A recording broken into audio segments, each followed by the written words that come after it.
subscribe to the channel and like. Happy viewing.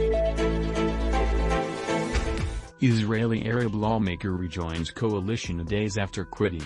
An Arab-Israeli lawmaker who quit the ruling coalition says she is returning to Prime Minister Naftali Bennett's 60-member alliance, ending a political crisis that lasted just a few days. Jerusalem. An Arab-Israeli lawmaker who quit the ruling coalition said Sunday that she was returning to Prime Minister Naftali Bennett's 60-member alliance, ending a crisis that lasted just a few days. Gada Rinawizo Abi said Thursday that she was quitting Bennett's coalition, leaving it with just 59 members in Israel's 120-seat parliament. She cited the government's hardline policies in Jerusalem and West Bank settlement construction that she said have alienated her constituents, fellow Palestinian citizens of Israel. Two other legislators from Bennett's own party have already broken ranks and joined the opposition, headed by former leader Benjamin Netanyahu. Rinawizo Abi's departure had raised the possibility of new parliamentary elections less than a year after Bennett's broad coalition government took office.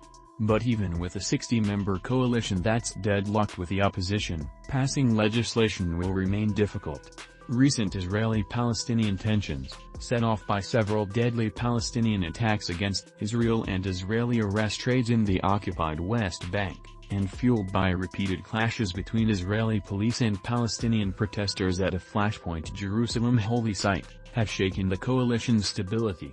But on Sunday Rinawizo Abi reversed course, saying that her main concern was securing achievements for the needs of Arab society in Israel, and preventing an ultra-nationalist extremist in the opposition from becoming the next minister in charge of police.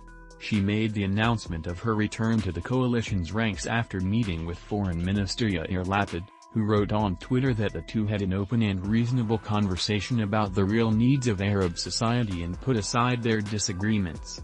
As leader of a small nationalist party, Bennett heads an unwieldy coalition of 8 diverse parties, from dovish factions supporting Palestinian statehood to ultra-nationalists and, for the first time in Israel's history, an Islamist Arab party.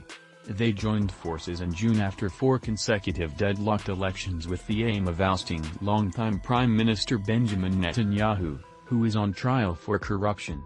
As part of their union, the parties agreed to set aside divisive issues, like Palestinian statehood, and focus instead on topics such as the coronavirus pandemic and the economy. Despite its internal divisions, it has managed to pass a budget, navigate the pandemic and strengthen relations with both the Biden administration and Israel's Arab allies. That's all, thanks for watching, and see you in the next video.